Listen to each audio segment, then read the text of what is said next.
आम जनमानस को कितना समझ में आ रहा है मुझे नहीं पता।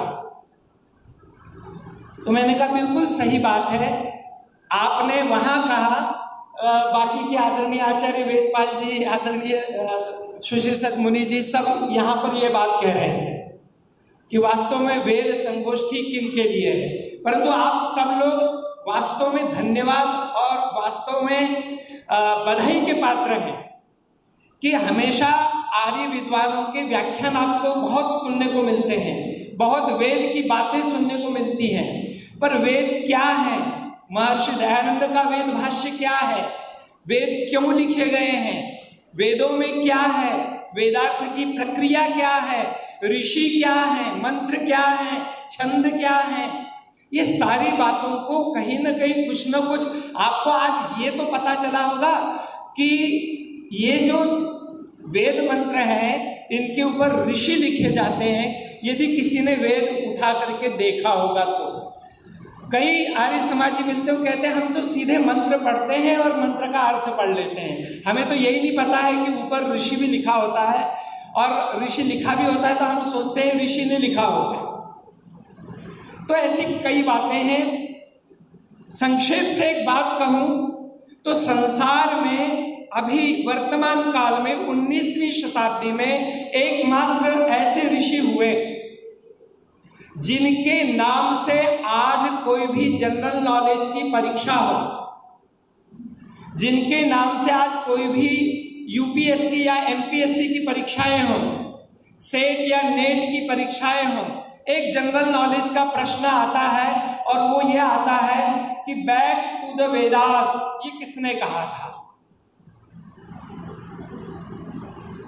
तो सब वहां पर उत्तर रहता है कि एकमात्र ऐसा व्यक्ति इस संसार में अभी हुआ है वर्तमान काल में, अर्थात ये 200 वर्षों के अंतर्गत, जिन्होंने डिम डिम घोष करके कहा था हाँ वेदों की ओर लौटो, और वे थे महर्षि दयानंद। बाकी किसी ने कहा था मेरे प्रवचनों की ओर लौटो, किसी ने कहा था मेरे भक्त बन जाओ, किसी ने कहा था इस्लाम की ओर लौटो, किसी ने कहा था कुरान की ओर लौटो, किसी ने बाइबिल की ओर, किसी ने और कहीं, किसी ने और कहीं, किसी ने और कहीं।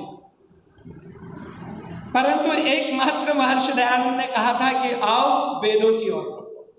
जिन वेदों के ऊपर बुद्ध के समय से, महावीर के समय से आक्षेप किए जा रहे थे, वो छोटी सी गडरिया की कहानी आप सब जानते हैं कि एक गडरिया भेड़ों को लेके जा रहा था और मार रहा था, ताड़न कर रहा था। तो किसी ने पूछा कि भाई आप ये भेड़ियों को मारते हुए क्यों ले जा रहे हैं? तो उसने कहा मैं तो केवल मार रहा हूं, अरे आगे तो इन्हें पूरा इनका वध करने वाले, इनको जान से मारने वाले हैं। तो उस महात्मा ने पूछा भाई इनको जान से कौन मारने वाले हैं, मुझे नहीं पता। बोले चलो मेरे साथ। वो लेके जाते हैं, और जब लेके जाते हैं और वहां एक राजा होता है, राजा कहता है भाई इनका हम यज्ञ के अंदर बलि देने वाले हैं। तो उन्होंने पूछा यज्ञ के अंदर बलि देने वाले हो, किसने कहा आपको यज्ञ के अंदर बलि दो? तो उन्होंने कहा ब्राह्मणों ने कहा। फिर उन्होंने ब्राह्मणों से पूछा ब्राह्मणों ये बताओ यज्ञ के अंदर बलि देना है तो ये बात आपको किसने कही? तो उन्होंने कहा वेदों ने कही। और विशेष बात, जब उस महात्मा ने पूछा, उस व्यक्ति ने पूछा कि भाई ये वेद किसने लिखे हैं, तो उन्होंने कहा ये वेद साक्षात ईश्वर की वाणी है।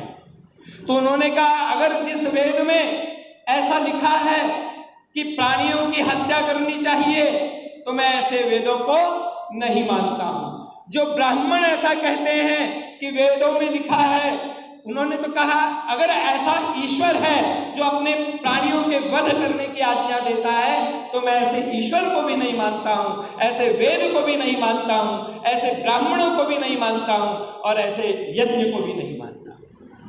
ठीक वही परिस्थिति 19वीं शताब्दी में महर्षि दयानंद के समक्ष थी। और महर्षि दयानंद ने जब देखा कि वेदों में कहीं पर भी ऐसा नहीं लिखा है कि मांसाहार करना चाहिए, उन्होंने देखा कि वेद में कहीं भी लिखा नहीं है कि पशु बलि दी जानी चाहिए। अभी बड़ी चर्चाएं हो रही हैं, आपको एक एक मंत्र का अर्थ बताया जा रहा है, एक एक शब्द का अर्थ बताया जा रहा है। इतना ही नहीं, स्वर प्रक्रिया के अनुसार अर्थ परिवर्तन कैसा होता है वो बताया जा रहा है। सादा बलि शब्द है जिसके अनेकों अर्थ हैं, और उन्होंने केवल एक रूढ़ अर्थ ले लिया, बलि अर्थात बस जिसे मारा जाए।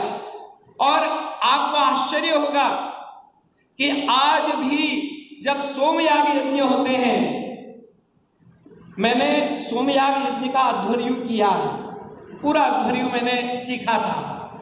तो मैं जब यज्ञ कराने गया उनके साथ में पंडितों के, तो उन्होंने कहा अखिलेश जी आप आर्य समाजी हो, थोड़ा सा आज मत रहो। मैंने कहा क्या बात है? तो बोले हम अब यहां पर बकरे की बलि देंगे। और जैसे कि आचार्य जी बता रहे थे, वे आज भी बकरे का मुंह बड़ी जोर से बंद करते हैं और कहते हैं इसे कोई तकलीफ नहीं होगी उससे, और फिर उसकी वसा निकालते हैं और वसवस्पा वगैरह मंत्रों से जो है वहां पर जो है तो उसकी थोड़ी सी आहुति देते हैं, पुरोडाश बनाते हैं और फिर वो पुरोडाश का भक्षण करते हैं। अर्थात वो प्रक्रिया आज भी थमी नहीं है। इसलिए महर्षि दयानंद के वेद भाष्य की आवश्यकता है और इसीलिए अखिल भारतीय वेद संगोष्ठी की आवश्यकता है।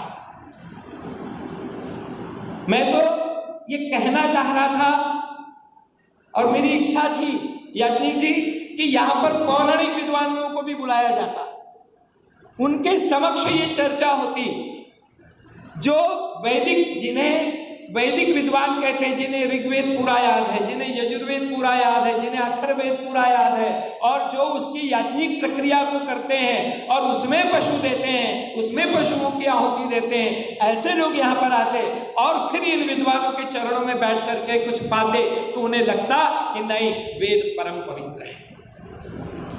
छोटी सी बात, महर्षि दयानंद ने ऋग्वेदादि भाष्य भूमिका लिखी। आप में से ऐसे कितने लोग हैं जिन्होंने ऋग्वेदादि भाष्य भूमिका पढ़ी है? वाह, कम से कम 8-10 लोग तो हैं जिन्होंने ऋग्वेदादि भाष्य भूमिका पढ़ी है। हो सकता है ऐसे भी कुछ लोग हों जिन्होंने ऋग्वेदादि भाष्य भूमिका का नाम तो सुना है पर देखी भी ना। ऐसे भी कुछ लोग हों, हाँ भाई ऋग्वेदादि भाष्य भूमिका महर्षि दयानंद ने लिखी है। ऋग्वेदादि भाष्य भूमिका की बड़ी चर्चाएं हो रही हैं। महर्षि दयानंद ऋग्वेदादि भाष्य भूमिका की भूमिका में लिखते हैं, ईश्वर उपासना, ईश्वर प्रार्थना विषय में लिखते हैं, आर्याणाम ऋषीणाम या व्याप्ति सनातनी ताम समाश्रित्य मंत्रार्था विधास्यन्ते नुदान्यथा। जितने ऋषि मुनियों ने प्राचीन काल में वेदों के जिस प्रकार से ढंग से अर्थ किए हैं, ढंग से उनको समझाया है, उन्हीं की रीति को लेकर के मैं वेदों का भाष्य करूंगा। मैं कोई अपने मन का वेद भाष्य करने वाला नहीं हूं। ये ना आधुनिक भाष्य, देखिए ये बड़ा महत्वपूर्ण वाक्य उन्होंने वहां लिखा, ये ना आधुनिक भाष्य ये टीकाभिर्वेद दूषकाः दोषाः सर्वे विनेश्येयुः अन्यथार्थ विवरणा। जिन्होंने वेदों के अर्थ को दूषित किया है, जिन्होंने वेद के ऊपर लांछन लगाया है, जिन्होंने वेद के, आपको आश्चर्य होगा, अपने अभी की चर्चाओं में प्रातःकाल क्या चर्चा हुई मुझे नहीं पता, पर मैक्स मूलर की चर्चा नहीं हुई ज्यादा, एक आध बारी हुई ये चर्चा। मैक्स मूलर का हिरण्यगर्भ का अर्थ यदि आप लोग जान लें, मुझे आज याद आ रही है, यही गुरुकुल हम यही पढ़ रहे थे, हमारे भ्राता जी थे नारायण दास जी भ्राता जी, और नारायण दास जी भ्राता जी ने हमको पहली बार बताया था, आपको पता है बच्चों? हमने कहा नहीं पता। उन्होंने पहली बार कहा था कि आपको पता है मैक्स मूलर ने क्या अर्थ किए वेदों के? हमने कहा हमें तो कुछ नहीं पता। तो उन्होंने उस समय कहा था, हिरण्यगर्भ का अर्थ बताया था। आपको जानकर के आश्चर्य होगा कि लोग ऐसे ऐसे अर्थ किए हुए हैं, अनर्थ किया हुआ है। तो उन्होंने हिरण्यगर्भ का अर्थ बताया, हिरण्यगर्भ, हिरणी को गर्भ हुआ, ध्यान देना जरा, समवर्तता करे, वह बढ़ता ही गया, भूतस्य जाता पतिरेका आसीत्, और इस धरातल पर उसका एक ही पति था, और कस्मै देवाय हविषा विदेम, हम ऐसे कौन से देवता की उपासना करें? ये मैक्स मूलर का अर्थ है। महर्षि दयानंद के वेद भाष्य की क्यों आवश्यकता है? इसीलिए आवश्यकता है क्योंकि उन्होंने वेदों का अनर्थ किया था। इसीलिए महर्षि दयानंद यहां पर लिखते हैं कि दोषाः सर्वे विनश्येयुः अन्यथार्थ विवरणा, जिन्होंने अर्थ का अनर्थ किया है ऐसे दोषों का परिहार करने के लिए मेरा वेद भाष्य है। तो उन्होंने ऋग्वेदादि भाष्य भूमिका लिखी। ऋग्वेदादि भाष्य भूमिका लिखने के बाद में उसमें एक विमान विद्या विषय लिखा, और विमान विद्या विषय लिखने के पश्चात उन्होंने कहा कि प्राचीन काल में भी विमान बनते थे या विमान बनाए जा सकते हैं। जब इस विषय को स्वामी श्रद्धानंद ने जब इस विषय को एओ ह्यूम के समक्ष रखा, आपको पता होगा एओ ह्यूम कौन था? कांग्रेस का सर्वप्रथम अध्यक्ष, विदेशी अध्यक्ष एओ ह्यूम था। वह 1975 में हंसता है, महर्षि दयानंद की खिल्ली उड़ाता है और कहता है अरे कभी लोहा उड़ सकता है क्या, और इसको आप वेद से सिद्ध कर रहे हैं। मैं ऐसे वेद भाष्य को नहीं मानता। वही एओ ह्यूम 1902 में, चाहे वो बाबू कृष्ण तलपदे हो या फिर राइट बंधु हो, जिन्होंने विमान बनाया और जब दिखाया तो महर्षि दयानंद की बात वहां पर सत्य सिद्ध हुई। सज्जनों, आगे महर्षि दयानंद कहते हैं सत्यार्थश्च प्रकाश्येत वेदानाम यः सनातनः ईश्वरस्य सहायेन प्रयत्नोऽयं सुसिद्ध्यताम्। मैं ईश्वर की सहायता से ये कार्य कर रहा हूं, मैं कोई बड़ा अहंकार के कारण ये कार्य नहीं कर रहा हूं।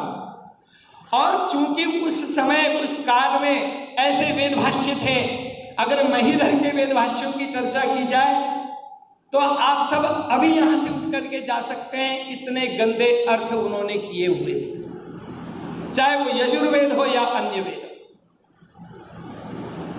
परंतु कई बार बातें आती है, हम सब वेद, एक भी आर्य समाजी ऐसा नहीं है, आर्य समाज का छोटे से छोटा कार्यकर्ता भी वेद की चर्चा करते हुए हमें दिखाई देता है, छोटे से छोटा सेवक भी वेद की बात बताता है।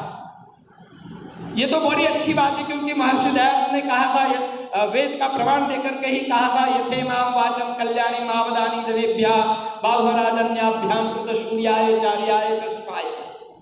परंतु एक बात हम भूल रहे हैं, जिसके कारण कि मैं सोचता हूं कि वेदों की हानि हो रही है। यास्काचार्य की भी अभी बातें बड़ी चल रही हैं। यास्काचार्य ने एक बड़ा सुंदर मंत्र दिया है, बड़ा सुंदर है, और जब हम अन्य ग्रंथों का अध्ययन करते हैं तो वहां पर 4 बातें बताई जाती हैं कि सबसे पहले तो विद्या का अधिकारी कौन है। हम वेद की चर्चा तो कर रहे हैं, पर वेद का ज्ञान लेने का अधिकारी कौन है? वहां पर बड़ी अच्छी और बड़ी महत्वपूर्ण बातें भी बताई गई है। विद्या हवै ब्राह्मण माजगाम गोपाय माम शेवधिष्ठेयमस्मि असूयकाय मृजवेयताय नमाम दद्यात् येन वीर्यवती यथास्या। ये बहुत बड़ी बात है, पर इस विषय पर बहुत कम लोगों का ध्यान जाता है। वहां पर सीधी सीधी विद्या ब्राह्मण के पास गई, उपमा है, और कहने लगी विद्या हवै ब्राह्मण माजगाम गोपाय माम, मेरी रक्षा कर। महर्षि दयानंद ने भले ही पौराणिक पंडित थे, भले ही पौराणिक विद्वान थे, परंतु उनका इस बात के लिए धन्यवाद दिया कि कम से कम उन्होंने वेदों को कंठस्थ करके, वेदों को याद करके, उनके पद पाठ, क्रम पाठ, जटा पाठ, घन पाठ, रेखा पाठ, दंड पाठ, ये सारे पाठों को करके आज हमारे समक्ष रखा है। वो वेद याद करते हैं, उनके पाठ, उनकी विकृतियां याद करते हैं, और हम वेद के भाष्यों पर चर्चा करते हैं। तो मुझे लगता है कहीं न कहीं बातें अधूरी रहती है। हमारे में से भी ऐसे कोई विद्वान तैयार होने चाहिए जो जटा भी जाने, घन भी जाने, पद भी जाने, और फिर साथ में वेद भाष्य की और यास्काचार्य और निरुक्त के अनुसार वेद भाष्य की भी चर्चाएं करें, तो फिर निश्चित रूप से पौराणिक जगत भी ये बात मानेगा। और अभी हम महाविद्यालय में पढ़ाते हैं, आपको जान करके आश्चर्य होगा, किसी भी महाविद्यालय में महर्षि दयानंद के भाष्य को लगाया नहीं जाता, लगाया जाता है तो पढ़ाया नहीं जाता, पढ़ाया जाता है तो लिखा नहीं जाता, बहुत कम। मैंने अपने महाविद्यालय में प्रयोग किया, मेरा महाविद्यालय स्वायत्त महाविद्यालय है, हम वहां पर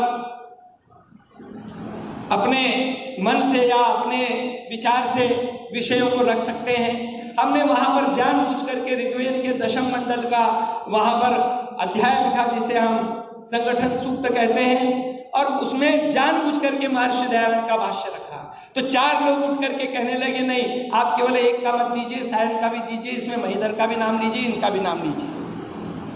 और जिनके उपलब्ध होते हैं लोग उनके याद करते हैं और उस ढंग से काम करते हैं। तो आज भी यदि हम महर्षि दयानंद का भाष्य अपने विश्वविद्यालयों में नहीं लगाएंगे, अपने महाविद्यालयों में नहीं लगाएंगे, तो कहीं ना कहीं हमारा कार्य अधूरा रह जाएगा।